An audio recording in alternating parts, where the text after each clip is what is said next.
When Mother's Day means celebrating your mom, your wife, maybe even your daughter as a new mom, trust 1-800-Flowers to help you celebrate every important woman in your life. With double blooms from 1-800-Flowers, order 1 dozen roses and get another dozen for free. It's a simple way to give beautifully, with colorful blooms that make Mother's Day feel meaningful. For every mom you're celebrating, order with confidence and get double blooms at 1-800-Flowers.com/podcast. That's 1-800-Flowers.com/podcast. Welcome to the Black Father's Pulse, the podcast where fatherhood meets purpose. I'm Dr. Alvin Thomas, clinical psychologist and professor, here to guide you through the multifaceted journey of Black fatherhood. Please note, the views expressed here are my own and not those of my employer.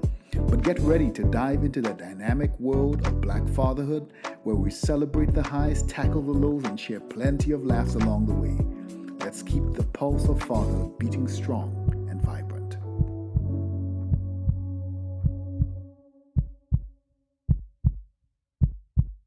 So talk to us a little bit, and we'll start pulling this together. Why Black patients need Black healthcare providers. I know in clinical psych we see that patients need empathic clinicians, regardless of what the cultural background is.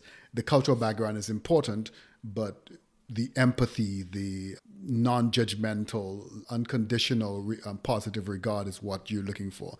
But you're saying here that Black patients need Black healthcare providers specifically in this space. You used the word earlier. You said empathy, right? It's a part of understanding. If you see two people, right, and you're saying, this is one of the things where we have this thing now in America where they say, make America healthy again. And I always say, I think that's a fantastic idea, but how the hell are you going to do it when I got people that are making, a family of 4, making $30,000 a year, and you're telling them to go buy groceries every 2-3 days that have no preservatives in them, right? That means they don't even got them away. That's unrealistic. But you need someone who's come from that environment to give that person some perspective. The other part of it is they say a lot of women and Black people don't feel pain, or they'll mask it by saying we have a higher pain tolerance. Right. We don't have a higher pain tolerance. Like, no, we don't. We do not. Like, if someone punches me and it's hard enough, it's going to hurt. So that's ridiculous. I look at, because not even just Black, right? I look at minorities, and I include women, because women, to me, I think even as Black men, we still have a space in United States of America where we are still treated, in my opinion, better than women. And I think people are like, well, that's just not true. I said, no, it's 100% true, because being a man still gives you an advantage that people need to start saying out loud. No, it does give you an advantage, which is why I get so upset when certain people tell me, like, I come from what you come from. I said, no, you don't. There's no way that you come from what I come from, because when I walk in a room, even if you have on flip-flops and shorts, I have to dress like this 7 days a week. Yes. I'm hot. This is exhausting. I have to get a haircut every 5 days. You haven't had a haircut in 3 months. Yep. You and I are not, it's not the same. And I have to be perfect all the time. Yep. You get to mess up. And Pinky Cole, right? Slutty vegan. She filed for bankruptcy. It is, to me, for most people who don't understand business, they're like all up and upright. This is crazy. It's like people do it all the time. We got people in office right now who've done it multiple times, and everyone congratulated him, but now we're telling her this is crazy. It's like, this is the reality of where we live. You have to have people who understand where you come from, who have some perspective on how you live, and the other part is religious background. A lot of us come from different types of religions. I look at the Muslim faith. And I remember during 9/11, I was young, 5th grade, 6th grade. And I remember people were like, if they saw someone they thought was from, that type of background, would walk on the other side of the street. This is a real thing. I remember this, right? And I'm like, these people had nothing to do with this bomb. This is crazy, right? But that's how they view it. And they think like, well, all Black people are bad because the news is bad. But you have to have people who come from that area to give you perspective and to say, I empathize with you. I understand you can't afford this medication. I understand that you need more. And also they need to understand your diet, right? That's so huge. I think too, for a lot of wealthy people, they they get to live longer because they can afford to live longer. That's something that people don't want to talk about too. But you got to have doctors that understand, all right, I can give you a diet to go by, but can you tell you, well, you got to eat more fish. Can you really afford to eat salmon twice a day or every day for 7 days a week? And you make $40,000 a year, you got 3 kids? Probably not. That person's going to have to eat some bologna. They're going to have to eat some fried and processed food. That's how it is. So you got to have people that's why when I say, you got to have people who come from what you come from. And to your point, even outside of healthcare, we need even more politicians who come from where we come from. We do, right? And just putting a guy in there because he's black and doesn't understand the plight of the black person, or they forgot it, that doesn't help us either. So, yeah, that's my opinion on why that's so important. Thank you so much for that. I really appreciate that. So we started at the very beginning of this talking about your experience and your mom's experience as this was kind of being planted and as it was germinating. So your mom was the reason for Precious Hospice, why it exists. What do you think she would say about what you've built? And you meaning both individually and collectively, because she was part of this building as well. I've never been asked that.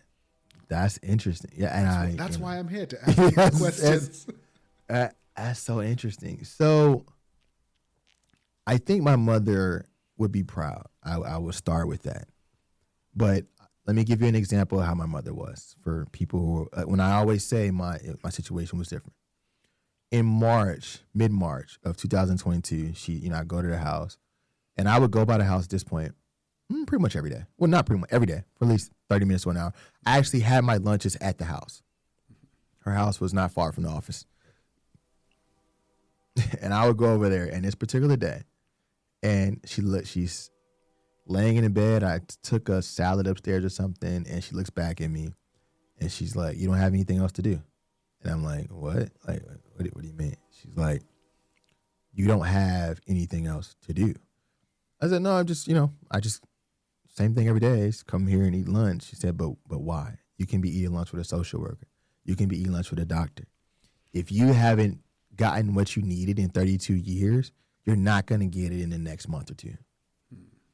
And that's the type of family I grew up in. So it's like, if you take that at face value, that's going to tell you how she would feel. You've done good, but you can 10X if you get off your lazy butt. That's what she would tell me right now. Or if she were in this, she would say that right now. Yeah. Yeah. So as much as she would appreciate what you've done, she's looking for the next thing. She's looking for what could you be doing? What else could you be doing? Man, I remember just growing up and like I was telling you before, I was never really a straight A student. And my mother was a teacher for a while. She was a principal. My grandmother was a principal. My grandparents started a school in Chicago, and I was never really a straight A student.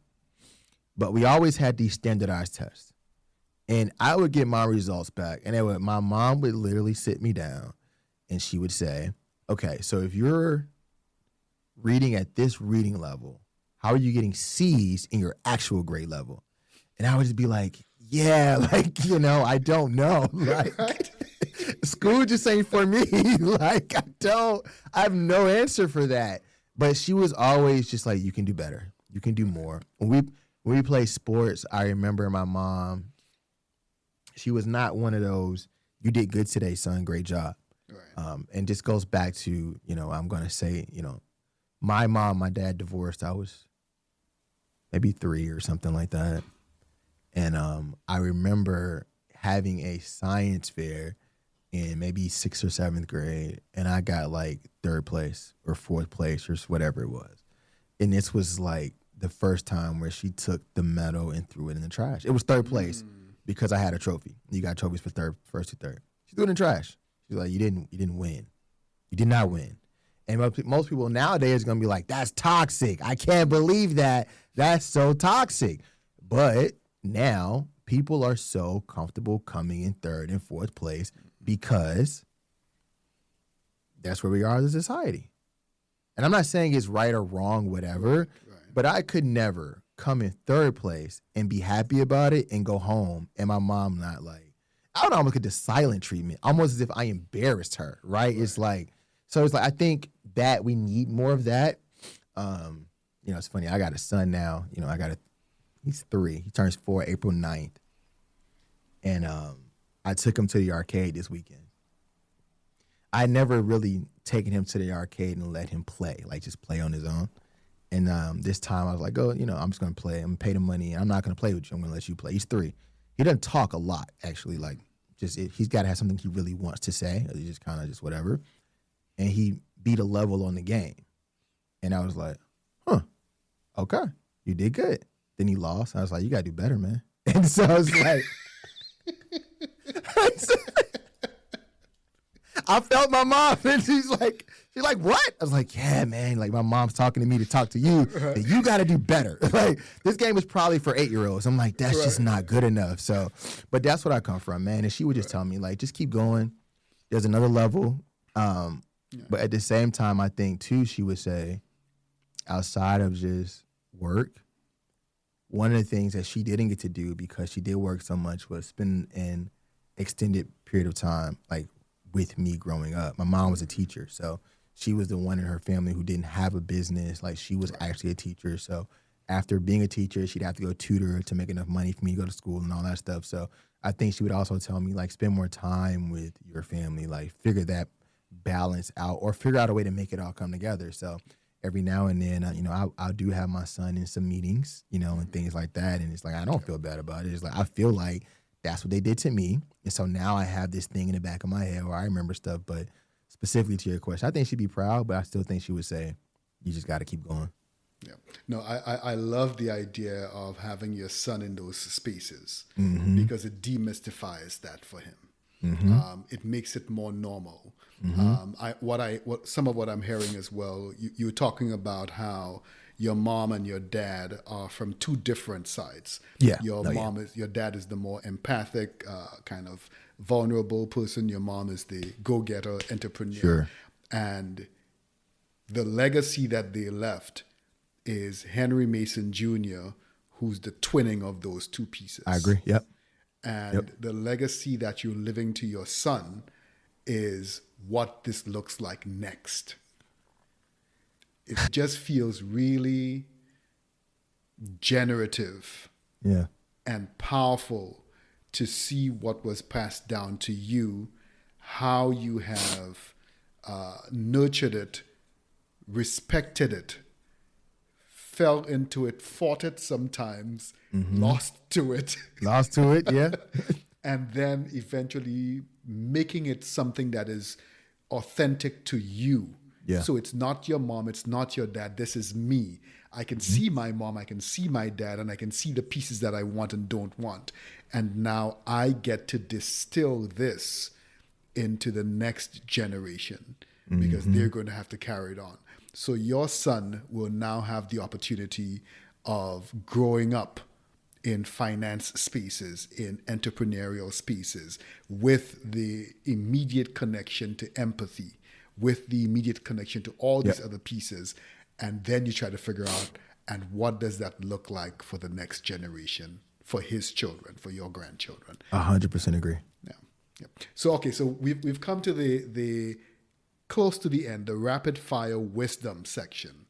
So I have 5 questions, and I'm not going to ask you to explain your answers, but I'll give you 5 general questions and ask you for the quick response that comes to your mind.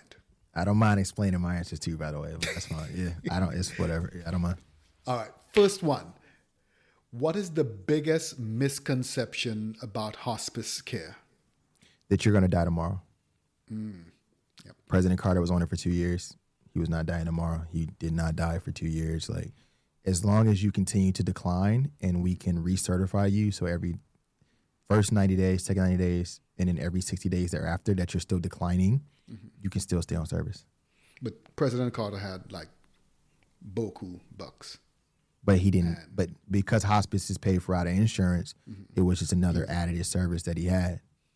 So I've heard of, I don't know, wow, God, this is supposed to be rapid fire. No, you got time.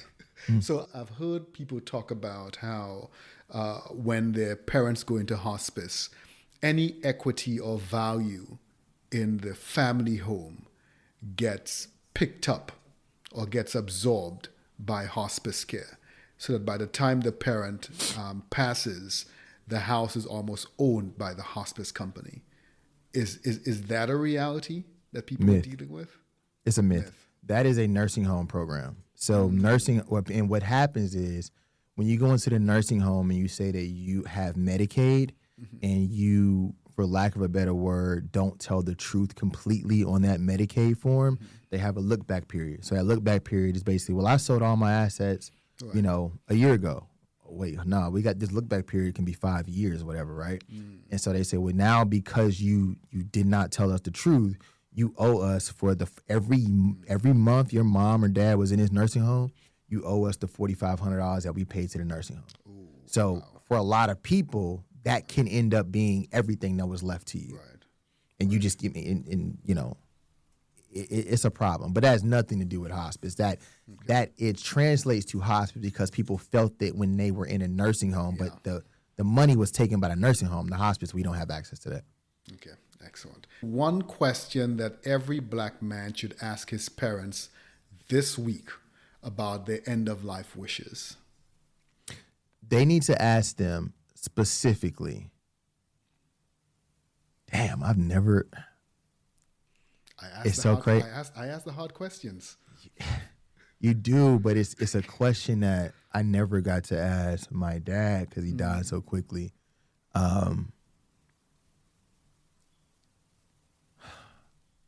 What is it that you want me to do to make you proud? And the reason why I say that is because end of life is what it is, right? Or a lot of, and I'm gonna use black men, we do not take enough time and tell our kids we're proud of them. Done a great job. I appreciate who you become. And I think so often a lot of us are yearning for that moment to hear, son, I'm proud of you, right? And so just, for me, my dad, probably up until the last month before he died, was the first time he started saying, I'm proud of you, right? I didn't, the DNR stuff, if that's where you're going with that or all that whatever, they'll get to that. But the reality is, like, dad and the dads need to just tell them, I am proud of you. That was not your question, but I'm telling you, if dads would do that, it would go so much further and so many people would be happier and the boys would not feel like they did not do enough or they were lesser than as they go on through life. Right. Thank you so much. I really appreciate that. Complete the sentence. Being a male caregiver means... being willing to give up everything that you're doing to do what needs to be done at that place, that house, that assisted living for that person. And you said I don't have to explain, but I will, because we look at women caregivers and forget when women become caregivers, a lot of time they give up their careers. Yeah. They give up so much to come home and take care of them. My mother, for example, gave up everything she was doing to take us back to Chicago to take care of her mother who was passing away. Her career trajectory completely cut short because of this. Now you got a 10-year block of her just taking care of her mom. Right. And like you said before, I think if men don't start embracing the reality now, particularly African-American men, they're going to get a culture shock in about 10 years that, we have a friend that, I have a lot of friends that committed suicide, and a lot of it is due to like money constraints or feeling like they can't provide. Yeah, that'd be my answer. But you got to be willing to give up everything to do it. And other cultures do it. Other cultures do it. If we're being honest, though, right? We just don't. I don't know what they do in the Caribbean, but it's like, man, like I made a post last week that said, I've never seen a world where a mother can raise 6 kids, but 6 kids can't raise one mother, can't help take care of one mother. That's crazy. That's where we are right now. Yep. They're not willing to give up. Sadly, that's where the Caribbean is heading. We accept lots of things from American culture I and we can see it. replace it with what we have, as if what we have was not doing an excellent job. Excellent And, job. and yeah. then we look back and say, oh my God, why have we changed so much? Mm-hmm. Because we supplanted our culture. We supplanted the things that made us a strong community, that made us less individualistic, more collectivistic. Mm-hmm. That's why we're seeing murders, because we're focused on ourselves and not on each other, not on the community. Yeah, that would be that. But you gotta sacrifice. You gotta give up everything to be there and be present and to your words you've used a lot, empathetic to what's going on. What's one thing you wish that you had known before becoming your mother's caregiver?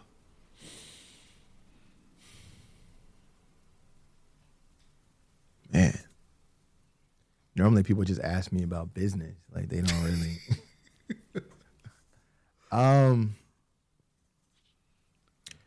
That was the first time up close where I saw how impactful chemotherapy can be, good or bad, right? I've heard stories, but again, I didn't have a hospice then. I wasn't that close to healthcare. And I did not know how painful it could be, and not even just physically painful. I think it stripped her of some of her pride, just how she looked at herself, how she felt every day. I think it took, in 2014, 2013, I don't think she ever became the same person again after that. I think most people, if they look back at it, I don't think she did. I think I wish I had known what it does to you, and I wish we could have looked at all the options versus the only option the doctor gave us. And finish this sentence. Black men need to stop being ashamed of this when it comes to end-of-life conversations. Black men need to stop being ashamed of this when it comes to end-of-life conversations. Man, a couple things. A lot of times they're ashamed of how much money they haven't amassed. They are ashamed of feeling like they let their kids down for not, it's not a word, but it's a space where a lot of them feel like they did not accomplish what they thought they could accomplish. I've never been asked that before. But that's the biggest thing that I see. A lot of them are like, I did not leave my kids anything. I did not do anything. And it's like, well, you have that conversation towards end of life, right? But had you started having that conversation to our point previously with your kid at 16, one, it puts it in your kid's brain, but also puts it in your brain. So if you had a kid at, let's just say 30, you're 46, so I am going to die at some point. Maybe I should start putting up something, or can I afford to put $300 a month into a life insurance policy? Like, that is also the great net worth equalizer, is life insurance policies. No one listens to me when I say these things until they pass away, but I can tell you, as someone who works in hospice, yeah, that is the great net worth equalizer, is life insurance. Life insurance. Oh, So 100%. Make sure you have life insurance. Even if you have a 401k and Medicaid and everything else, make sure you have life insurance. Yeah, and the other thing with life insurance is how it's taxed, right? Like, I'm not a financial advisor, but being able to transfer that amount of wealth for, like, even if it's $1 million, or even if it's $500,000, right? If you can pay that, depending on how old you are, it might be $300 a month. Right. It's $300 you don't see that comes out immediately. So you're never having to be forced to live on that $3,600 a year. That's what it is, $3,600 a year, possibly for you to get $500,000, depending on your age and what you got going on. But if you get it early enough, man, like, your kids are set. Like, your kids are set. Whatever debt you left is set. If you didn't get insurance to pay off your house when you die, now most likely you can pay that off too. And so now they got a free and clear house. They got some cash in the bank. If they want to start a business, they can. If they want to flip your house, they can. Like, you just give them a major starting point. Yeah. So if I do it and my son does it and his son does it, I'm not saying you'll ever be the Rockefellers or anything, Right. but you give yourself a good, a good situation, a good scenario. You asked some really profound. I'm only used to talking about business stuff. Like, I'm not used to how I feel about things. That's interesting. No, I mean, no one ever really. No one comes up to me and says, how do you feel about your mom? Like, how was it? Like, no one says that. They always say, well, how much does it cost to start this? Or like, what, like how much those are the questions. It's like, that's interesting. It's like, it's like almost you forget you're a person for a while. Like that would, to me, I mean, that's interesting how much it costs to start, what strategies you use, but that's easy to get to. Yeah. That's easy to come by. That can almost become a scaffold. The thing that's fleeting is the human breath. And that is exactly what hospice is about. It's not about the structure or the healthcare. It's about the dignity of the individual. It's about how we take care of this soul before it separates from this earth and the people who are connected to it.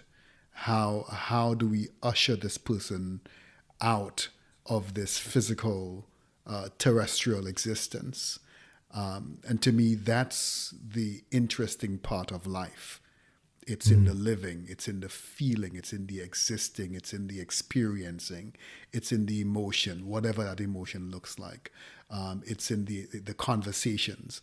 The money, the house, the car, the structure, the government, all of that is meant to make the breath as meaningful as possible for as long as we have it. We need to get that so we can put it on like a radio ad. It was profound.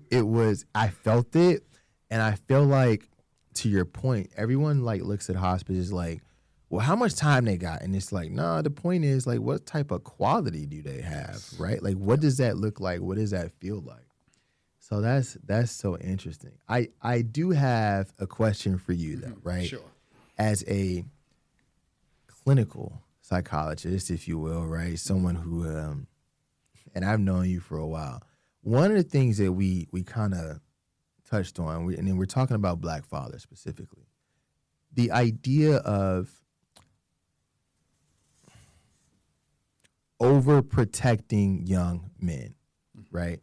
And people are always asking me, do I see, or what do I see in the future? And I always say, I don't see a lot of men being entrepreneurs in the future. I don't see a lot of men becoming doctors or PhDs in the future, because I think that they're so protected that they're going to be afraid to take risk.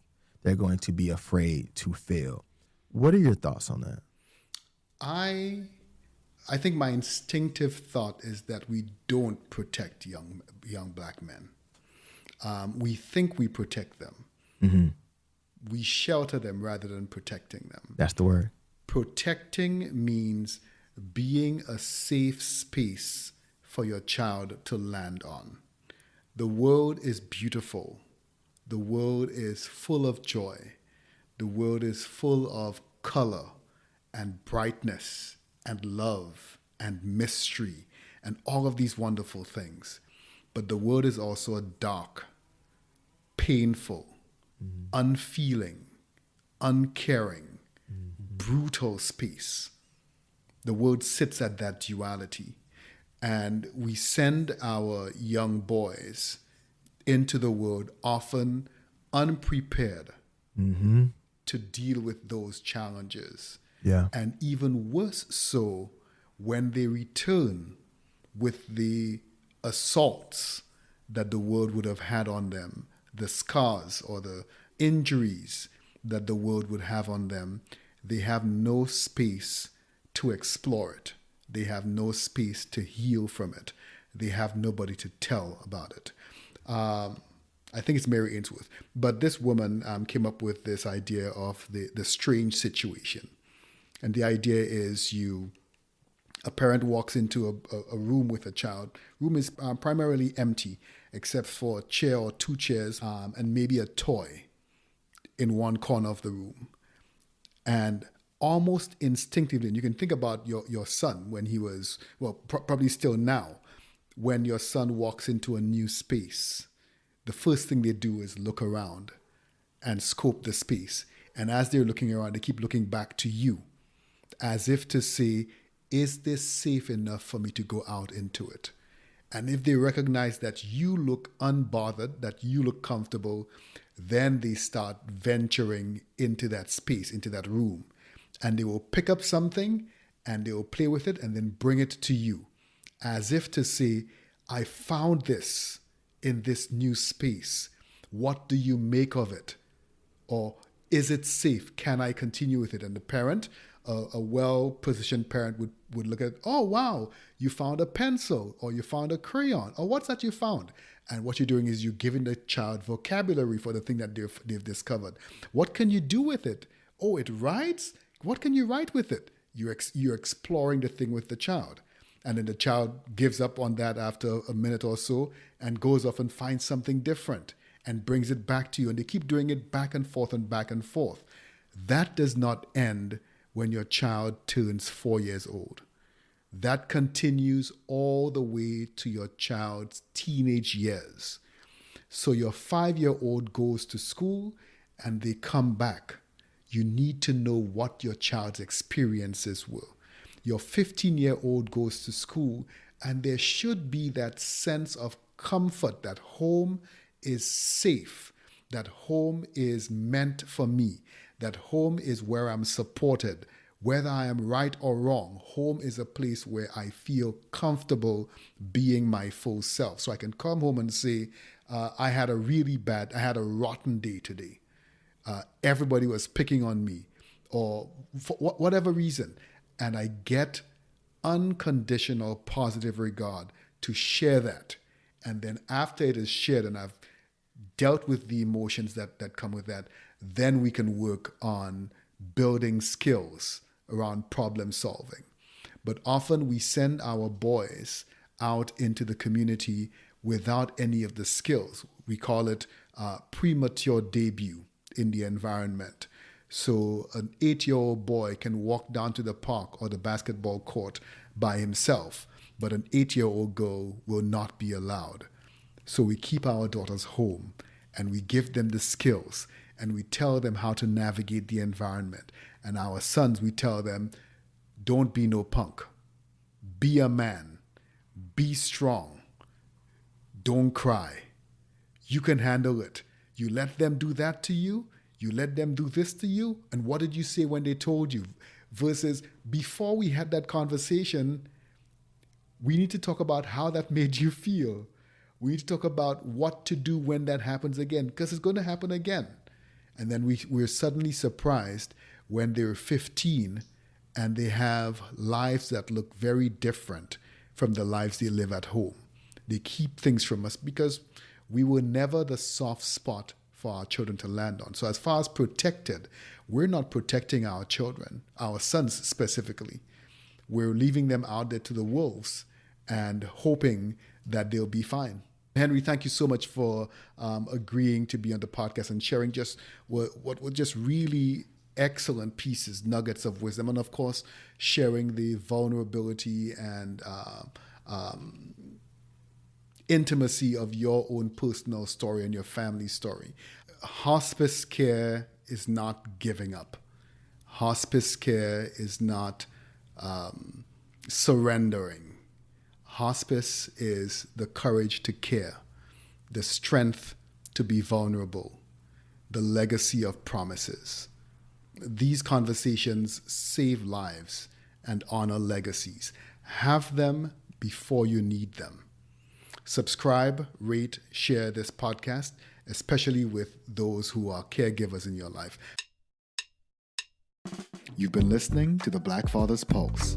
I'm your host, Dr. Alvin Thomas. I'm a clinical psychologist, researcher, and director of the TriLab at the University of Wisconsin-Madison. Views shared on this podcast are mine or that of my guest and are not associated with the university. Original music for our series was composed and performed by Micaiah De Silva, artwork by Isabella Accra. The podcast is produced by me and is supported by the kind contributions of you, the public, and advertisers. Follow me on Twitter at Dr_AT758, that's Dr_AT758, or the Black Fathers Pulse podcast on Instagram and YouTube. Subscribe to the Black Fathers Pulse podcast wherever you do your podcast listening, and don't forget to share and leave us a positive review.